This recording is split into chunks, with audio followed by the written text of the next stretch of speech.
For generations, the Murdaugh family was a legal powerhouse that ruled South Carolina's Hampton County. Problems began mounting, publicly at least, for the Murdaughs in 2019, after an allegedly intoxicated 19-year-old Paul, the youngest son, crashed his family's boat into a bridge on Archers Creek. The accident resulted in the injuries of multiple passengers and the death of 19-year-old Mallory Beach. From there, the Murdaughs' fall from grace was littered with corruption, crime, tragedy, and death, and ultimately culminated in the double homicide of Paul and the family's matriarch, Maggie. Soon after, an investigation revealed the family's patriarch, Alec, was the mastermind of an elaborate scheme. All in all, the once prominent attorney allegedly stole millions from vulnerable clients, his law firm, and the family of his former housekeeper who died from injuries sustained in his home. Prosecutors ultimately argued Alec murdered his wife and son to garner sympathy and divert attention from his vast web of financial crimes that were on the brink of being exposed. He was ultimately found guilty of murdering his wife and son, and later pleaded guilty to a host of financial crimes. Mandy Matney is a South Carolina-based journalist whose reporting broke story after story on the Murdaugh scandal. Matney, who serves as executive producer of Murdaugh, Death in the Family, joins Forbes True Crime to discuss the new fictionalized series based on the undoing of the Lowcountry dynasty.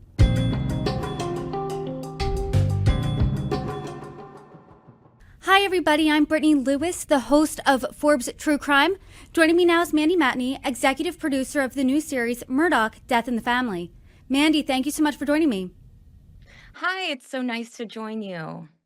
I don't know where to start our conversation, so I figured I'd start right there with a nod to the Murdaugh Murders podcast, the podcast you hosted where you shared about what you do know about the Murdaughs, and your reporting in real time over those countless episodes really peeled back the layers of this really tangled webs that the Murdaugh family wove over years in South Carolina. You've covered this story for years. You've covered this family for years. You are arguably the leading reporter in the country when it comes to all things Murdaughs.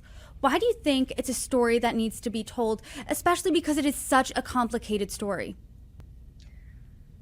I think for a lot of reasons, but I think in general right now, especially at this time that our country is in, it's really good to see a person stick up to the system and to see a system being dismantled basically through journalism and through good lawyers and through people speaking up and getting brave. I mean, at the beginning, when I first started investigating this case in 2019, people in Hampton were scared to say the name Murdaugh to any reporter ever because of how powerful they were. And then wow, that has changed a lot in the last few years. So I think ultimately it's a very sad story, but it's also a story with hope and inspiration.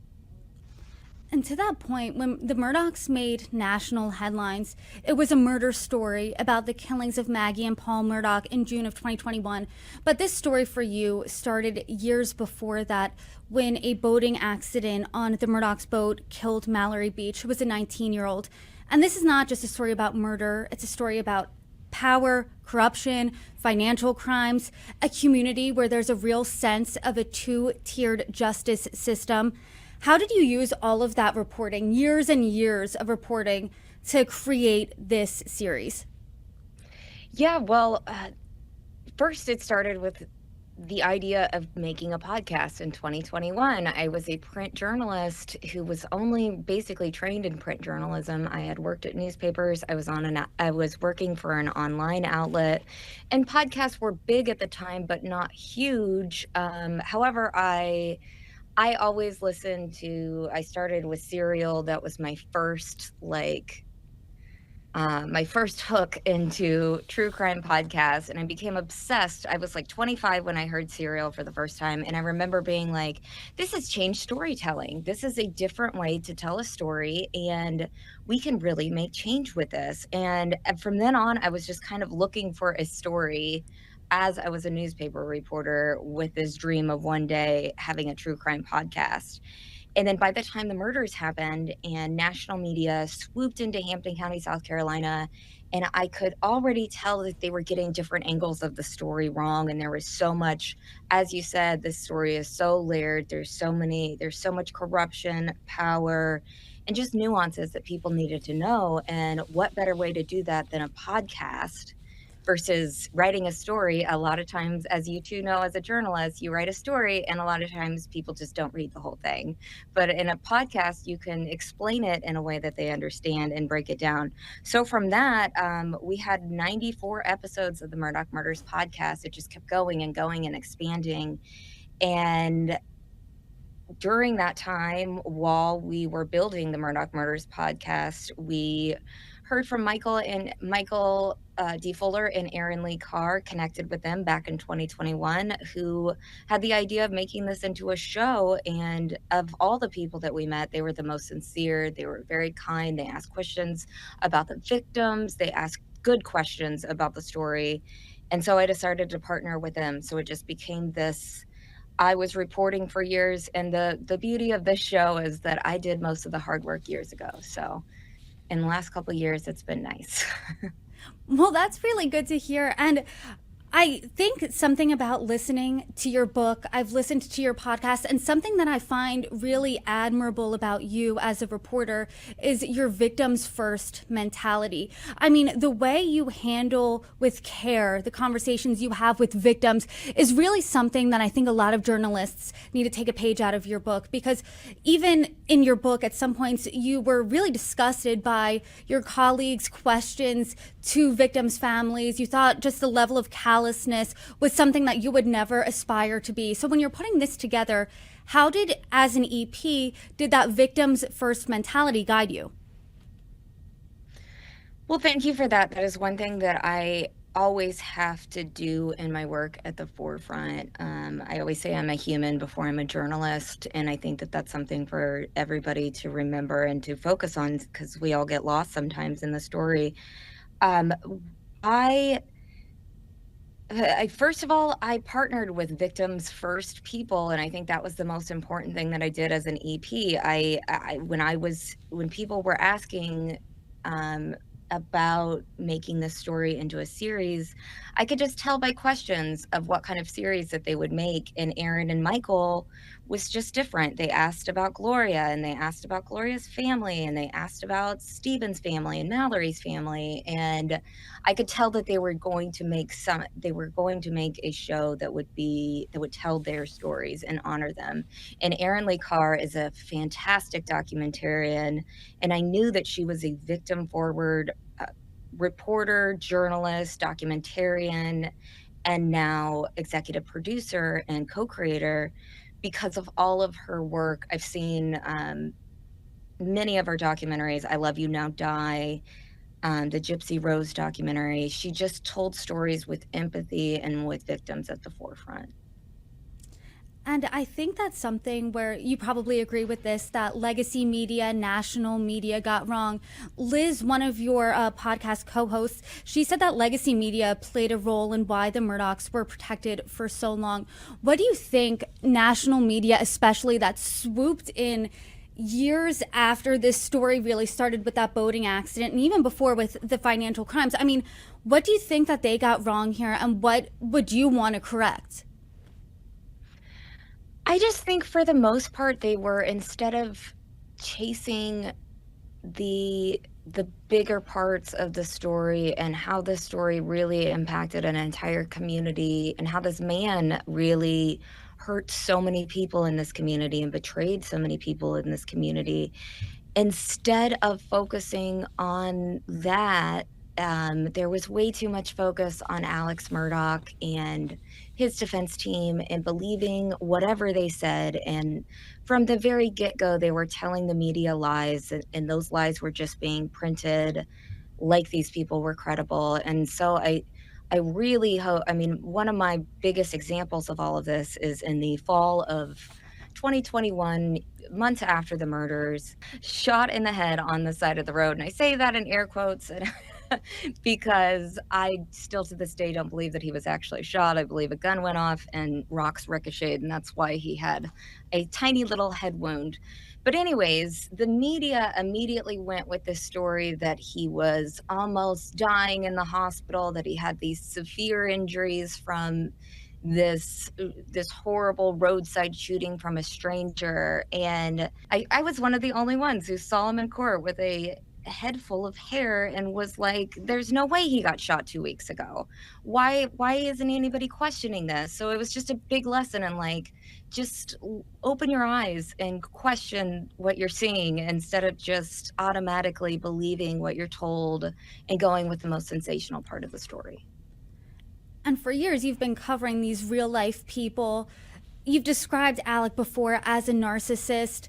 Paul, in some ways, you've almost said seemed like a sociopath. Then you start this series where you have fictionalized versions of these people, and you can see flat out just how their family operates, what problems they have, what things they sweep under the rug. But at some points, there's a sense of almost humanity to these people. I mean, the relationship between Gloria, who Paul describes as Go-Go affectionately, and Paul, I mean, that's a different side of Paul that you don't really see based on different reporting. I mean, what was that like giving these people who you've covered for years this full 360 treatment? I think it was validating, and I think it felt finally like we were completing the circle of the reporting in a way, you know what I mean? Like, we made a sketch with the podcast, and that sketch was so insane, and we were constantly being pulled in different directions and constantly just reporting on the expanding cases that were happening, but there wasn't a lot of time to think about the how and the why this happened and who were these people involved that it happened to. And I will be honest too, I've been on a real journey with Paul. At the very beginning, I was not, especially after the boat crash, I was very harsh on him in my reporting, and I didn't understand him. I viewed him as more of a spoiled brat than what I see him now, and that's the son of a narcissist who really didn't have a chance because of the way that he was raised. And I think that it's important I think it's important for us to discuss things like that when we experience true crime instead of just moving on to the next thing, to actually think about the how and the why and how can we prevent this from happening again. And I've often wondered as a journalist myself, because you are the leading reporter, like I said, on all things Murdaugh. You broke so many things in this story. And now you have this new role as an executive producer on this series.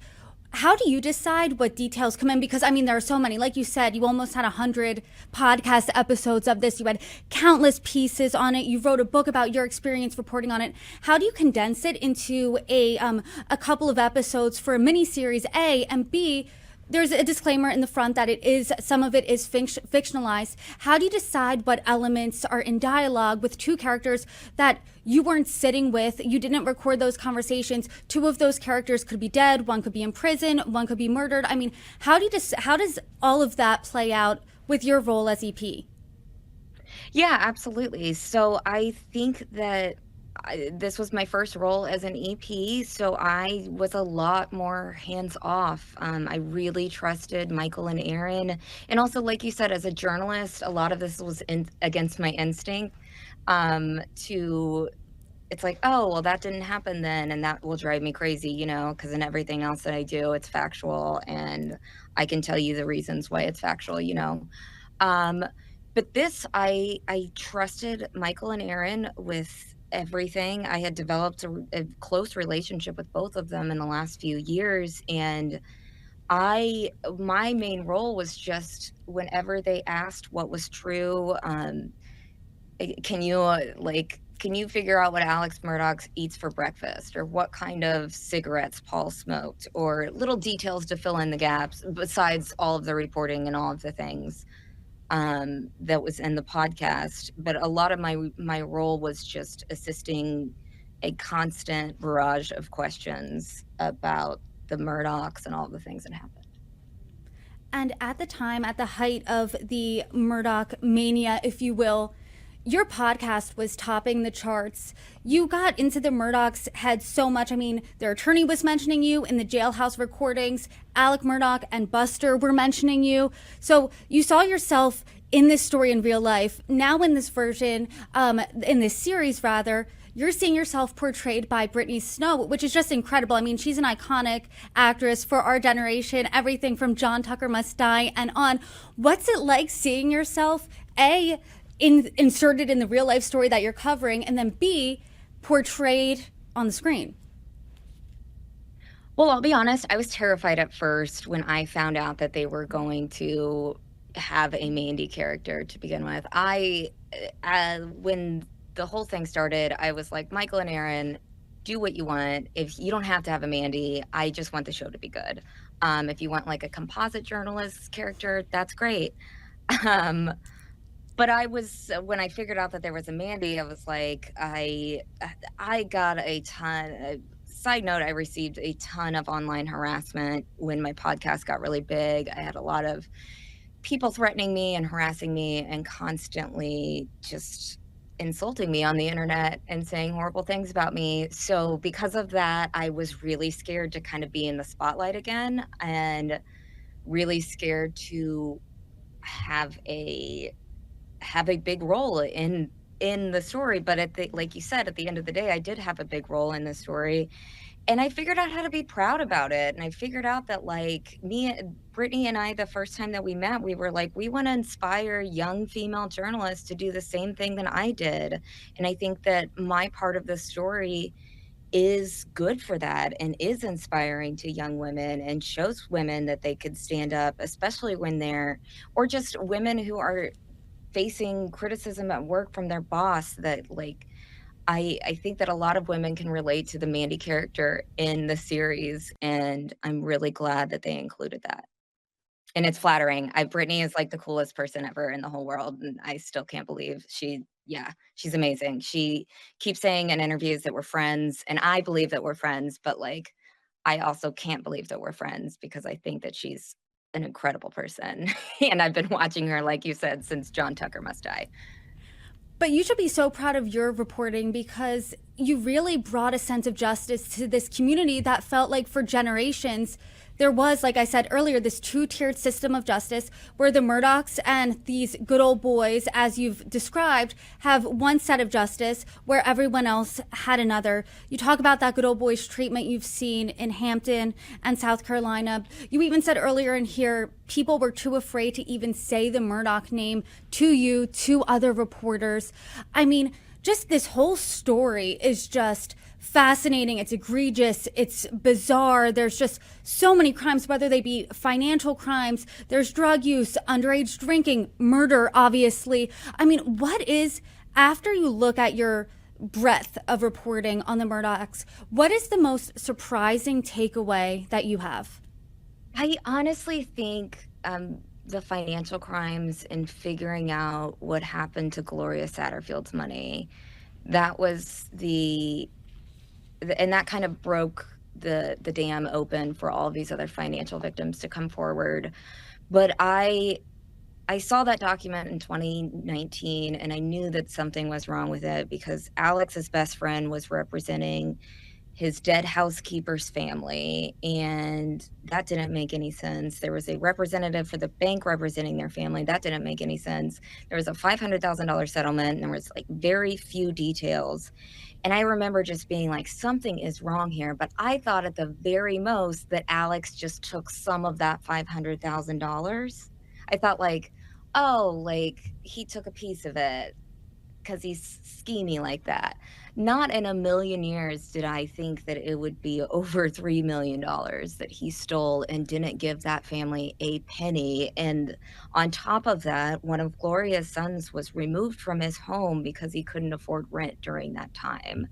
And Alex knew that. So it was things like that. And I think with the financial crimes too, what was shocking about it is that so many people allowed that to happen. So many people looked the other way. So many other people saw red flags and just let him go ahead. And that was just absolutely disgusting to me. And I'm someone who I've followed this story when it made national headlines. So did my mom. Me and my mom are really big on everything Dateline, everything true crime. And we watched the first 3 episodes together. And I believe like every 5 minutes, we would turn to one another and say, how did this happen? How did these people get away with this? I mean, it was shocking. It was brazen. It was egregious. It was at some points disgusting what they were able to normalize. And they thought it was normal, this behavior. And you've said before that the Murdaugh name was just so powerful in Hampton. After everything that's happened, now as we sit here in 2025, how powerful is the Murdaugh name now? That's a great question. And it's not as powerful, but I would not say that it's completely destroyed. Like, his brothers are doing fine. The law firm still exists. And I think that that's a really good point that I want to stress in all of these interviews. The system has not changed as much as it should have after this story. South Carolina just kind of took care of Alex Murdaugh and kind of kind of held 2 of his friends accountable. But as far as so many other people, they did not hold to account. They did not change enough when it comes to how lawyers are able to get away with settlements like this. And they just didn't spend enough time changing the system and saying, again, how did this happen? Why did this happen? And what can we do to prevent it? And I started this interview with the way you started every episode of the Murdaugh Murders podcast by saying, I don't know. And you would list the things you didn't know. Now, years of reporting later, everything uncovered about the Murdaughs, is there anything you don't know now that you think we're A, waiting to get the answer for, or B, you wish you did know? Yeah.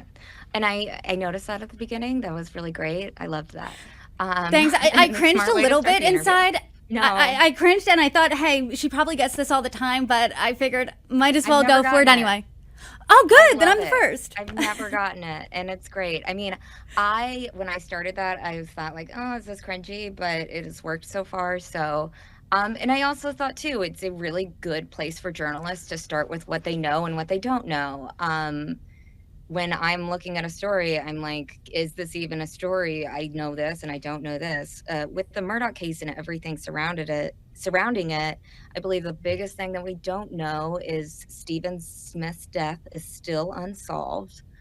And we really don't know what happened to Gloria at the end of the day. I think that her death is still a mystery. The show portrays her death in a certain way, and I'm completely okay with the way that they did that.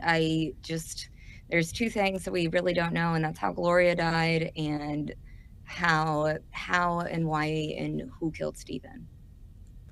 And on the flip side, is there anything that you learned while making this series that perhaps you didn't know beforehand?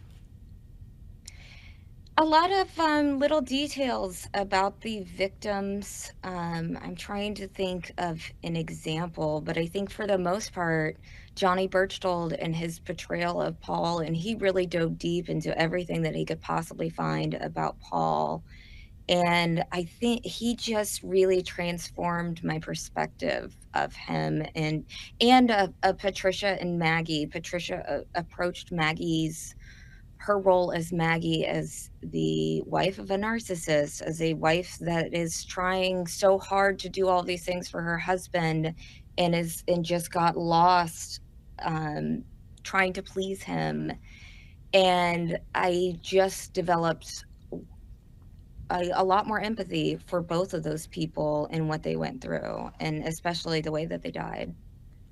And to that point, I mean, just based on the first couple of episodes alone, I thought I knew a lot about this story because I followed it so heavily. But there's just so many little details that are so telling about these characters, like the gift for Gloria after they came back from that vacation. There's so many more.